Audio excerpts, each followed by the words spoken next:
Hello, precalc, and welcome to the last section of this chapter. I know the rest of the notes you've been watching have said chapter 2. That's because this one here actually overlaps with college algebra also, except for this chapter. So it should say 1.1, and that's what you should have in front of you. This is all story problems. And the first one I really don't like, but it's a good exercise in reading and understanding directions. So let's get moving.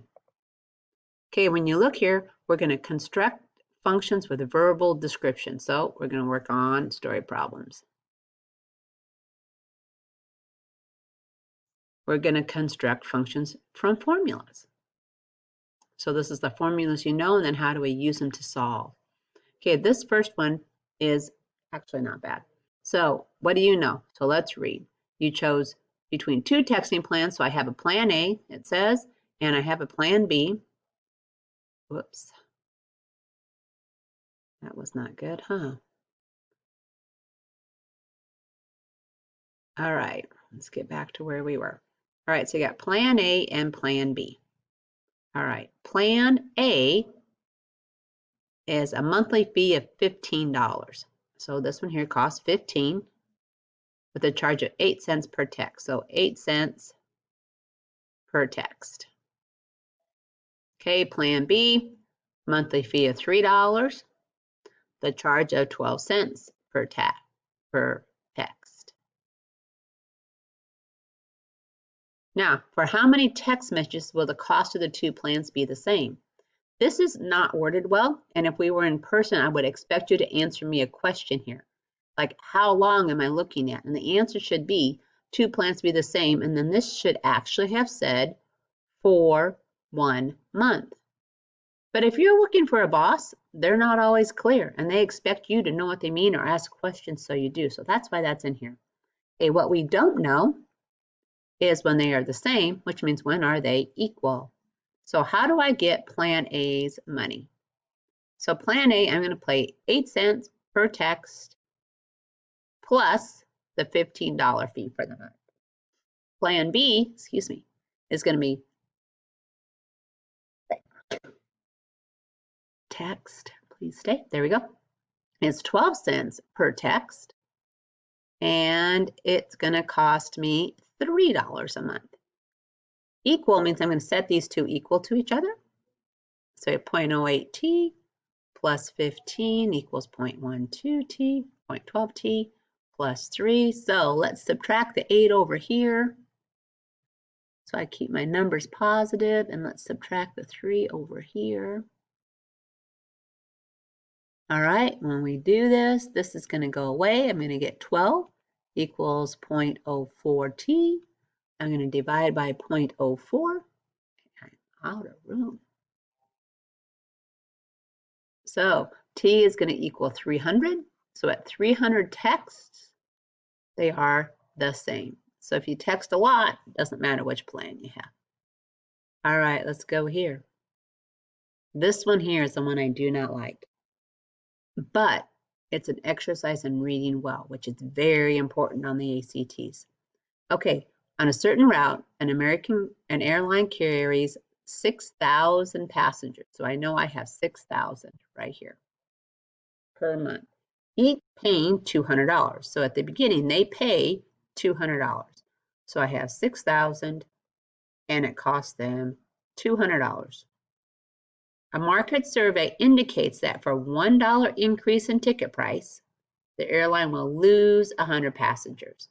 So when the ticket price goes up to 201, let's just think about this, 201, I'm going to lose 100 passengers. I'll be 5,900. So this is what's happening. Express the number of passengers per month as a function of the ticket price X. This part right here, which is mean. Because normally you would just go, all right, 6,000 and I lose $100. Well, if I lose $100, so it would be 6,000 minus $100 for every increase. All right, that's how many people are minus 100 passengers for every increase. Then you would say my money is the 200 plus $1 for every increase. and you'd multiply those out and be done. The problem is they said ticket price was X, not number of increases. So here, X is number of increases. If they would have not been specific here, you would have been done with that formula, but they were. So if the fare increases, all right, so you're going to take X minus 200 because now this is 201. Minus 200, I had one increase. At 202 minus 200, I have two increases. And this is how that's written. So as the fare increases, this is how many times it has increased. So that's ticket price is what they made us do. Okay, decrease in passengers. So it's 100 times the number of increases, which is represented here. So that's how many times the decrease in passengers will be, or how many. And we start with 6,000. So express the number of passengers per month, N, as a function of the ticket price. So how many passengers do I have? Well, I have 6,000 minus 100 times X minus 200. So it's 100 minus the ticket price. So this is my how many passengers I'm losing. This is the ticket price. All right, so this is how many passengers I have. Now revenue is how much money you're bringing in, okay? So this represents the number of passengers. Now I have to know what represents the cost, and that's just X in this case. So you would say my revenue is my number of passengers, which is represented here, minus 100 times X minus 200. Okay, so that's my number of passengers times how much they're paying. Well, they're paying X because X represents the ticket price. All right, and then you would solve it. All they're doing right now is asking you to write the equation. All right, these are just some equations you should know right here, like area and perimeter of a square. Some of these you might not remember, like especially the sphere. I always got to look that one up for some reason. The cone, trapezoid is a little tricky, so we put that on here. This is just to help you. You cannot use it on the test. It is just to remind you in case you have forgotten, and you may need it on the next problem. So pause and try this one on your own. Okay, I hope you made your know, don't know chart. So what do I know?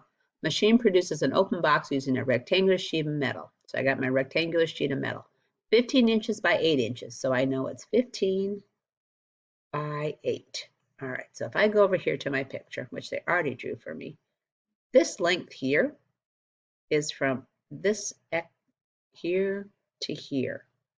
Well, this length here would be the 15 minus these two.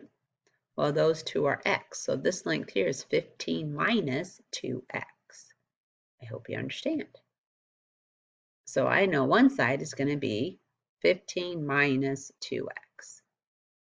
Okay, what else do we know? We know we have an 8-inch side. Again, that's from here to here. But when I cut out the corner, I lose this X and I lose this X. So this again is 8 minus 2X. All right, this is what I know. I know it's square corners, so it's X and X, which is good. Then it shapes metal into a box by turning up the sides. So well, I know that volume up here is length times width times height. Well, I know this is my length, so volume is equal to my length, which is the 15 minus 2X, times my width, which is the 8 minus 2X, and then the height is when I actually bend these up. Well, if I bend these up, the height is X. And that's the equation of your thing. And that's all the more you have to do. I hope you did a great job on it. All right, try this one. Pause and go again. So now what do you know? You have $25,000. You need to put it into 2 investments. One is going to pay 7%, and the other one ends up paying 9%. Express the expected interest, I, as the function of the amount of money invested at 7% X. So let's see how this works. If I have $25,000, so I don't know the formula, right? And I also don't know how much is in which one. So if I have 25,000 to start with, amount of money invested at 7% is X. So X is 7%. So if X is 7%, so they told me this, how much do I have left for 9%? Well, let's just think about this. Here's 7%. How much is left at 9%? Well, if 7% is 5,000, then I have 20,000 left for the 9%. If 7% is 10,000, so I'm subtracting 10,000 from here, I'd have 15 for the 9%. If X is 20,000, then I'd have 5,000 for the 9%. So how are we getting here? Because this represents X, so to get the 20,000, so if I have X amount in 7, all I did was I took 25,000 minus the X to get my Y value. All right, so I know my X and I know my Y. I know that interest is equal to PRT. Well, this time T is just a year, so I don't care about that because it's 1. So principal times rate. So my principal is going to be, my rate is going to be 7%, and my principal is going to be X because that's what they told me. Plus, at the 9%, I'm going to have the 25,000 minus the X. And that's how I'm going to create my equation. All right, good luck on your homework. I hope you did a good job. And don't quit. Just keep trying. You'll be fine.